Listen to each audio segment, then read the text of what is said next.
नमस्कार। PS news पर आज चर्चा करते हैं संसद में हुए राष्ट्रपति के अभिभाषण पर चर्चा। राष्ट्रपति के अभिभाषण पर चर्चा के दौरान राहुल गांधी ने हिंदुओं को हिंसक बताया। जिस प्रकार से उन्होंने आक्रामक शैली में केंद्र की नरेंद्र मोदी सरकार पर हमला बोला, भारतीय जनता पार्टी पर हमलावर रहे। इसी दौरान उनसे एक बहुत बड़ी चूक हो गई और उन्होंने कहा कि हिंदू हिंसक होते हैं। जो अपने आप को हिंदू कहते हैं वो हिंसक होते हैं।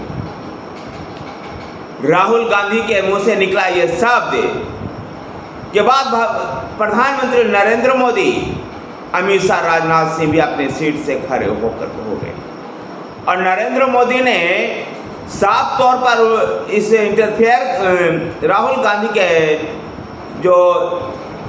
का जो चर्चा में जो भाग ले रहे थे उसके बीच में हस्तक्षेप करते हुए कहा कि संपूर्ण हिंदू समाज को हिंसक मानना ये सरासर गलत है। किसी धार्मिक समुदाय को, किसी विशेष धार्मिक समुदाय को हिंसक कहना ये निराशाजनक है। अमित शाह ने भी इस तरह की बातों को दोहराया।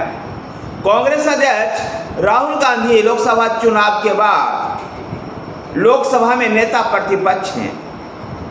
संभवतः नेता प्रतिपक्ष की अपने संवैधानिक भूमिका से अलग हट करके उन्होंने जिस प्रकार से बयान दिया, निश्चित रूप से ये निंदनीय है। इस देश में 81% हिंदू और इस हिंदू समुदाय को हिंसक बताना, राहुल गांधी जैसे व्यक्तियों को जो संवैधानिक पद पर बैठे हुए हैं, नेता प्रतिपक्ष हैं, सरकार की आलोचना करना, सरकार को राह दिखाना उनका कर्तव्य है, लेकिन वो हिंदुओं को हिंसक बता रहे, यह कदापि उचित नहीं है। राहुल गांधी जब चर्चा में भाग ले रहे थे और जब उनका भाषण चल ही रहा था तो उस दौरान कई ऐसे और तथ्यों को बोले जिसको लेकर के गृह मंत्री अमित शाह ने कई बार आपत्तियां जताई तो प्रधानमंत्री नरेंद्र मोदी को भी 2 बार खड़ा। राजनाथ सिंह ने भी आपत्तियां जताई तो किरण रिजिजू और अश्विनी वैष्णव जैसे मंत्रियों ने भी आपत्तियां दर्ज करवाई। आखिर राहुल गांधी को क्या सरकार को घेरने के और मुद्दे नहीं मिले? राष्ट्रपति के अभिभाषण में भाग लेते हुए राहुल गांधी ने अग्निवीर और नीट परीक्षा पर भी चर्चा की, लेकिन एक सकारात्मक विपक्ष की भूमिका फिर से वो भूल गए और कोई सकारात्मक सुझाव नीट एग्जामिनेशन पर या फिर अग्निवीर योजना पर नहीं दे पाए। राहुल गांधी सदन में इस बात को भी पूछते रहे कि मेरे माइक का बटन किसके पास होता है। इसका जवाब ओम बिरला देते हुए बोले कि सदन पर इस आसन पर सभी दलों के नेता बैठते हैं और उनको भली भांति पता है कि इस बाइक का जो कंट्रोल है किसके हाथों में होता है या नहीं। तो लोग ओम बिरला ने बताया कि सदन नियमों से चलता है और नियमतः जिस नेता को बोलने के लिए कहा जाता है उसका माइक ऑन होता है और जिस नेता को बोलने की इजाज़त नहीं मिलती है उसका माइक ऑफ होता है। जब भी आप बोलने के लिए खड़े होते हैं या मैं आवाज़ लगाता हूं तो आपका माइक ऑन होता है। इस तरह की बातें बता करके ओम बिरला ने भी राहुल गांधी को अपने संवैधानिक मर्यादाओं में रहने की नसीहत। लोकसभा और राज्यसभा में राष्ट्रपति के अभिभाषण पर जोरदार बहस हुई। इस बहस की शुरुआत पूर्व केंद्रीय मंत्री और भाजपा के नेता अनुराग ठाकुर ने की। अनुराग ठाकुर के बाद बासुरी स्वराज और समित पात्रा जैसे लोगों ने भी विपक्ष की धज्जियां उड़ाई। तो भारतीय जनता पार्टी के सहयोगी जनता दल यूनाइटेड के ललन सिंह उर्फ राजीव रंजन उर्फ ललन सिंह ने भी कोई कसर नहीं छोड़ा आपातकाल को लेकर कांग्रेस को घेरने।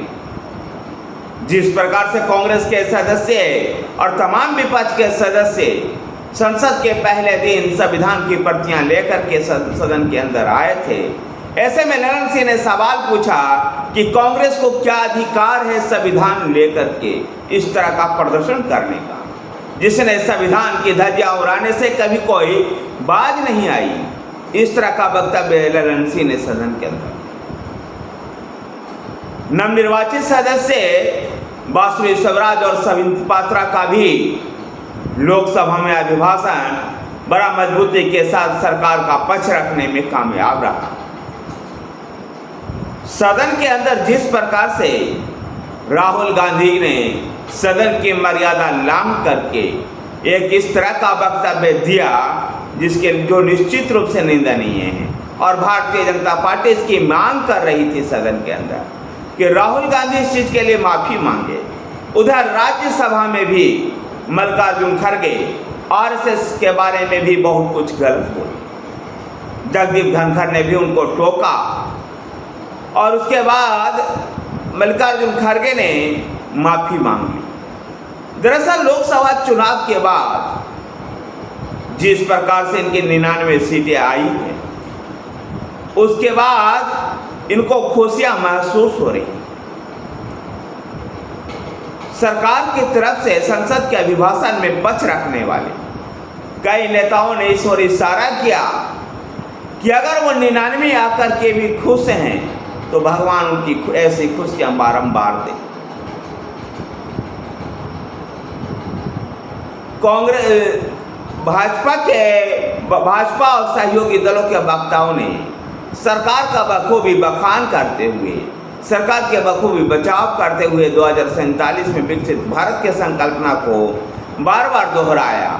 अब राष्ट्रपति के अभिभाषण पे जिस प्रकार से चर्चा दोनों सदनों में जोरदार तरीके से चली है, उसके बाद इस सदन में जब बहस समाप्त हो जाएगी, बहस पूरी हो जाएगी, उसके बाद प्रधानमंत्री नरेंद्र मोदी जवाब देंगे। स्वभावतः प्रधानमंत्री नरेंद्र मोदी आज लोकसभा में राष्ट्रपति के अभिभाषण पर जो चर्चा हुई है, इसको लेकर के आज इसका जवाब देंगे। उधर लोकसभा में जिस प्रकार से राहुल गांधी का हिंदू विरोधी बयान आया सामने, हिंदुओं को हिंसा वाला बयान आया सामने, उसके बाद भारतीय जनता पार्टी ने प्रेस कॉन्फ्रेंस कर इस बात को बताया कि किस प्रकार से राहुल गांधी ने हिंदू समाज को हिंसक बताया है। तो उधर योगी आदित्यनाथ, उत्तर प्रदेश के मुख्यमंत्री योगी आदित्यनाथ ने भी राहुल गांधी के इस बयान पर अपनी टिप्पणियां देते हुए कहा कि ये केवल हिंदुओं पर ही हमला नहीं है, ये केवल सनातन धर्म पर ही हमला नहीं है, बल्कि भारत माता की आत्मा पर भी हमला है। संसद के अंदर जोरदार बहस चली। असुद्दीन ओवैसी के जय फिलिस्तीन कहने को लेकर के भी कई बार भाजपा सदस्यों ने उंगलियां उठाई है। धन्यवाद साथियों, वीडियो को लाइक कीजिए, शेयर कीजिए। हमारे साथ बने रहने के लिए हमारे चैनल PS न्यूज को सब्सक्राइब कीजिए। धन्यवाद।